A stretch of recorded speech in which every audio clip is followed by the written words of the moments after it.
हिमाचल प्रदेश के एक कस्बे में रहती थी जो चाइना बॉर्डर के काफी पास था। ओंकिला के खानदान में उसकी बूढ़ी माँ और उसके 3 बच्चे रहते थे। ओंकिला के खानदान का खर्चा खेती और किसानी से चलता था। क्योंकि ओंकिला का गांव चाइना के पास था, इसीलिए ओंकिला को momos, chow mein, veg hakka noodles, manchow soup जैसे चाइनीज व्यंजन बेहद अच्छी तरह बनाने आते थे। ओंकिला की माँ खेत में काम करती और ओंकिला घर में रहकर ही खाना बनाया करती। क्या हुआ माँ, आज आने में इतना वक्त कैसे लग गया? बहुत सारे गांव वालों के साथ हमारा खेत भी मिलिट्री के पास जा रहा है। अगर ऐसा हो गया तो हमारी तो रोजी रोटी छिन जाएगी। लेकिन हमारी जमीन गई तो हमें तो मुआवजा भी मिलेगा ना। कोई चीज अपने पास हो तो उसकी बात ही कुछ और होती है। पैसा तो हाथ में आते ही खर्च होने लगता है। तुम चिंता मत करो माँ, इनकम का कोई दूसरा इंतजाम जरूर हो जाएगा। आज मैंने मोमोज बनाए हैं, अब खा लो। दीदी, आप मोमोज बहुत अच्छी बनाती है, खाकर मजा आ जाता है। छुटुआ, मोमोज तो खूब खा रहा है। जरा ये तो बता, गणित में कितने नंबर आए हैं? 10 में से 0 अंडा।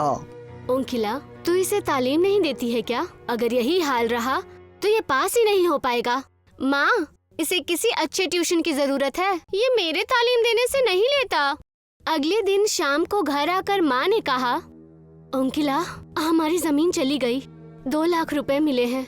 क्या हम इन रुपयों से गांव में कोई काम शुरू कर दें? माँ, गांव में तो कोई काम धंधा नहीं है, मैं शहर चली जाती हूँ। कोई काम धंधा सेट हो जाएगा तो मैं आपको पैसे भेजती रहूंगी। लेकिन तू कौन से शहर जाएगी? मैं दिल्ली चली जाती हूँ। तो विशाखापट्टनम चली जा, वहाँ हमारे गांव का नौरेन काम करता है। परदेश में किसी जान पहचान के व्यक्ति से बेहद सहायता मिल जाती है। ओंकिला आंध्र प्रदेश में समुद्र के किनारे बसे शहर विशाखापट्टनम पहुँची और अपने गांव के लड़के नौरेन से मिली। मैं यहाँ काम की तलाश में आई हूँ, तुम मुझे यहाँ पर काम दिलवा दो। तुम्हें क्या आता है? मैं सारे चाइनीज फूड बना लेती हूँ। मैं जिस रेस्टोरेंट में काम करता हूँ वहाँ एक मोमोज बनाने वाली की जरूरत है, मैं उनसे बात करता हूँ।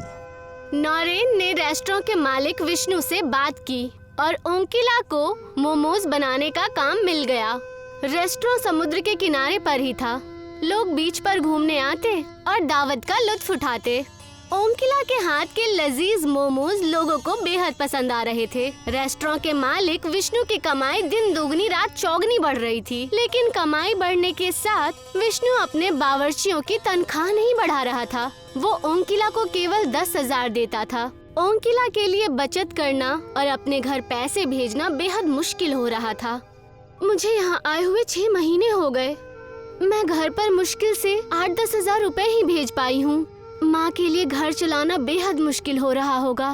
अगले दिन ओंकिला ने रेस्टोरेंट के मालिक से कहा, मालिक, मेरी सैलरी 15,000 कर दीजिए, मैं घर पर पैसे नहीं भेज पा रही हूँ। तो मैं क्या करूँ?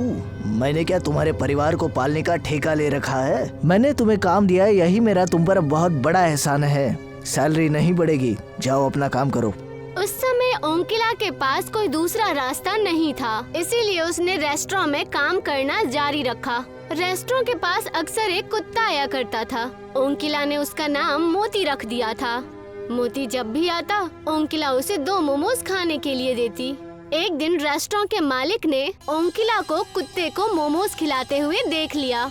मोमोज बनाने का सामान तुम्हारे बाप के पैसों से नहीं आता, जो तुम कुत्ते को मोमोज खिलाए जा रही हो। 2 मोमोज अगर कुत्ता खा लेगा तो आपका कौन सा नुकसान हो जाएगा? जरा सी बात पर आप मेरे माँ बाप को क्यों बीच में ला रहे हैं? इन मोमोज के पैसे तुम्हारे सैलरी से कटेंगे। उस महीने विष्णु ने ओंकिला को बस 8,000 रुपए दिए। रेस्टोरेंट के मालिक के क्रूर बर्ताव की वजह से ओंकिला ने एक फैसला लिया। ओंकिला ने नौरेन से कहा, मैं यहाँ पर काम छोड़ रही हूँ, अब मैं अपना खुद का बिजनेस स्टार्ट करूँगी। लेकिन उसके लिए तुम्हें काफी सारा सामान खरीदना होगा और एक काउंटर भी चाहिए होगा जिस पर रखकर तुम मोमोज बेच सको। क्या तुम्हारे पास इन्वेस्ट करने के लिए पैसे है? कुछ रुपए है मेरे पास और थोड़े तुम दे दो।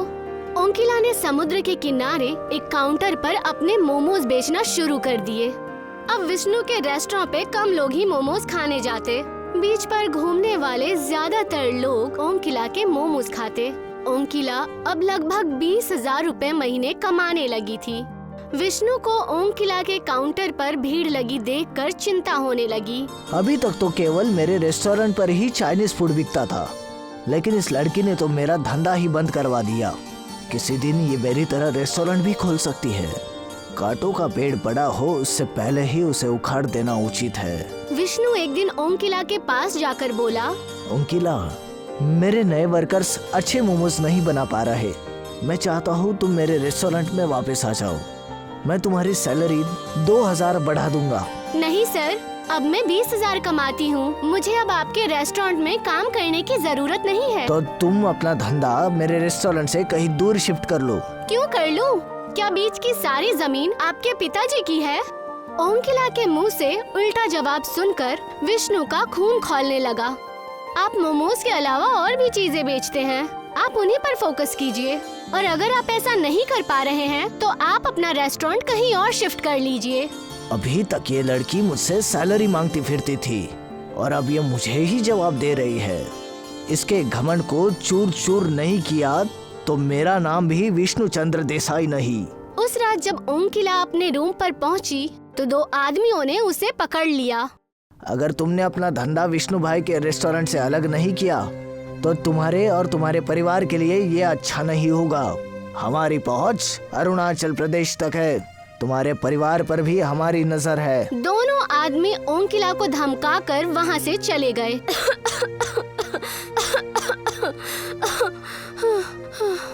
ओम किला को बेहद देर बाद सांस आई। उसने अपनी माँ को फोन लगाकर सारा मसला कह सुनाया। तू डरना मत बेटी, यहाँ कोई हमारा कुछ नहीं बिगाड़ सकता।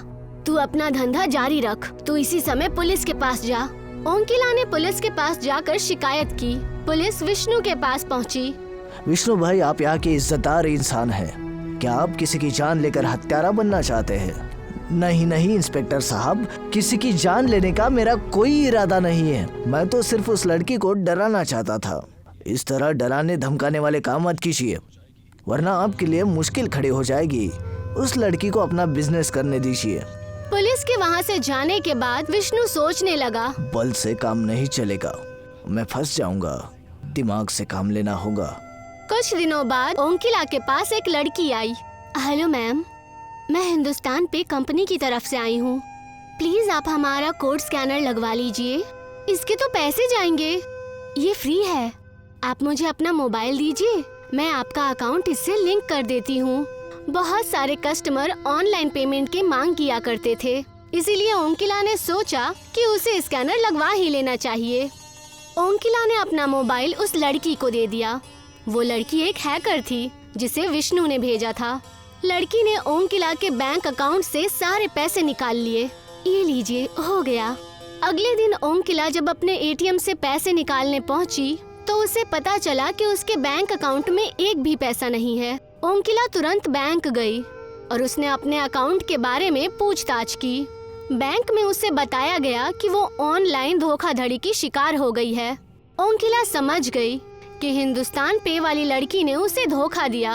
ओम किला ने पुलिस स्टेशन में उस लड़की की रिपोर्ट लिखाई, लेकिन उस लड़की का कहीं भी पता नहीं चला। उधर विष्णु ने ओम किला का काउंटर भी चोरी करवा दिया, जिसमें ओम किला अपना सारा सामान रखा करती थी। ओम किला के पास अब ना तो इन्वेस्टमेंट के लिए पैसे थे और ना ही खाना बनाने का सामान। वो रोती हुई नौरेन के पास पहुंची। मैं लुट गई नौरेन। क्या हुआ ओम किला, तुम रो क्यों रही हो? ओम किला ने नौरेन को सारा मसला कह सुनाया।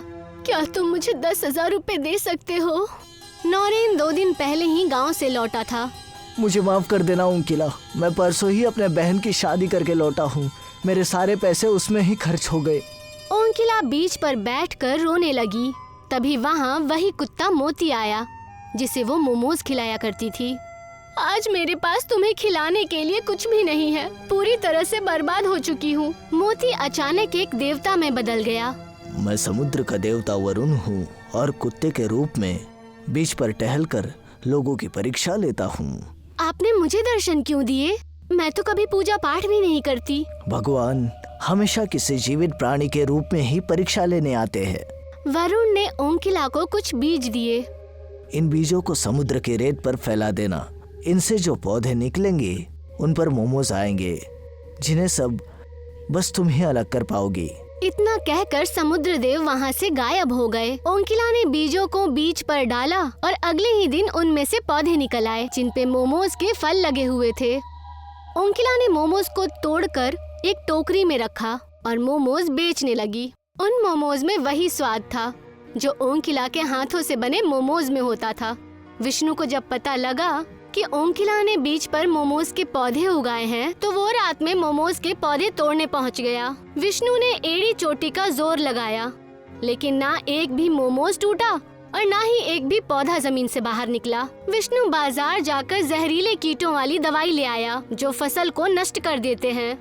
उसने मोमोज के पौधों पर कीड़ों को छिड़क दिया। अब आएगा मजा। लेकिन तभी एक तेज समुद्र की लहर आई और उसने सारे मोमोज के पौधों से कीड़ों को साफ कर दिया। विष्णु एक दरख्त के दुकान में जाकर ढेर सारा दरख्त उठा ले आया और उसने दरख्त को मोमोज के पौधों पर रख दिया और फिर उसने उन सारे दरख्तों पर पेट्रोल छिड़ककर आग लगा दी। विष्णु को लगा कि अब काम बन जाएगा, लेकिन तभी बीच पर जोरदार बारिश होने लगी और आग बुझ गई। बारिश को भी अभी आना था। तभी वहाँ पर नौरेन आ गया। ये सब आप क्या कर रहे हैं मालिक? ओंकिला ने मुझे बताया था कि ये मोमोज किसी देवता के वरदान है, कोई इनका कुछ नहीं बिगाड़ सकता। मैं नास्तिक हूँ, मुझ पर इन देवताओं और वरदानों की बातों का कुछ असर नहीं होगा। मैंने अपनी जिंदगी में सब कुछ अपनी मेहनत से हासिल किया है और मैं तुम्हें ओंकिला की फ्री के मोमोज को तबाह करके दिखाऊंगा। तभी ओंकिला वहाँ आ गई। विष्णु सर, आप मेरे मोमोज के पौधों को कोई नुकसान मत पहुँचाइए, वरना मैं फिर से पुलिस के पास जाकर आपकी कंप्लेन कर दूंगी। अगर ये बार बार पुलिस के पास गई तो मेरी तो इमेज खराब हो जाएगी। अभी तो यहाँ से चले जाना ही ठीक होगा। तुम गलत समझ रही हो ओंकिला, मैं तो बस यहाँ इन मोमोज को देखने आया था। अगर तुम्हें कोई परेशानी है तो मैं यहाँ से चला जाता हूँ। नौरेन, तुम मेरे साथ आओ। विष्णु नौरेन को साथ लेकर अपने घर पहुँचा। नौरेन, तुझे मेरा एक काम करना है। कैसा काम सर? तू अपने गाँव जा और किसी तरह ओंकिला की माँ और उसके भाइयों को बीमार कर दे। अगर वो बीमार पड़ गए तो ओंकिला को उनकी देखभाल के लिए घर वापस जाना पड़ेगा और इसी तरह ओंकिला रास्ते से हट जाएगी और तुझे मैं इस काम के 50,000 दूंगा और अगर तूने इनकार किया तो मैं तुझे नौकरी से निकाल दूंगा। नौरेन मुसीबत में पड़ गया। उस रात वो सो नहीं पाया। हे भगवान, मैं क्या करूं? मैं नौकरी नहीं छोड़ सकता, नहीं तो मेरे बच्चे भूखे मर जाएंगे। मेरे पास इस काम को पूरा करने के अलावा और कोई चारा नहीं है। आगे जो होगा देखा जाएगा। आखिर मैं ये पाप खुद से तो नहीं कर रहा, मैं तो बस मजबूरी में कर रहा हूँ। भगवान, मुझे माफ करना। नौरेन अपने गांव गया और ओंकिला के घर मिठाई का डब्बा लेकर पहुँच गया। ओंकिला की माँ नौरेन की मौसी लगती थी। मौसी, मैंने नई मोटरसाइकिल खरीदी है, इसकी मिठाई लेकर आया हूँ। ओंकिला की माँ नौरेन पर बेहद यकीन करती थी। बेहद खुशी की बात है बेटा। और सुनाओ, घर पर सब कुछ अच्छा तो है ना? और ओंकिला कैसी है? घर पर सब कुछ अच्छा है और ओंकिला की भी अच्छी कमाई हो रही है। आपकी बेटी बहुत मेहनती है, ऐसी बेटी किस्मत वालों को मिलती है। कुछ देर बातें करने के बाद नौरेन वहाँ से चला गया। ओंकिला की माँ और उसके भाइयों ने मिठाई खा ली। उन चारों को बुखार आ गया और वो चारों बुरी तरह बीमार पड़ गए। ओंकिला को अपने परिवार की देखभाल के लिए घर लौटना पड़ा। अब मुझे कोई डर नहीं। इन पौधों को उखाड़ नहीं सकते, लेकिन खत्म जरूर कर सकते हैं। विष्णु एक रोड रोलर ले आया और उसने रोलर को पौधों पर चढ़ा दिया, लेकिन उससे भी पौधों का कुछ नहीं बिगड़ा। रोलर ऊपर से गुजर जाने के बाद पौधे फिर से वैसे ही खड़े हो गए। विष्णु गुस्से से पागल हो गया।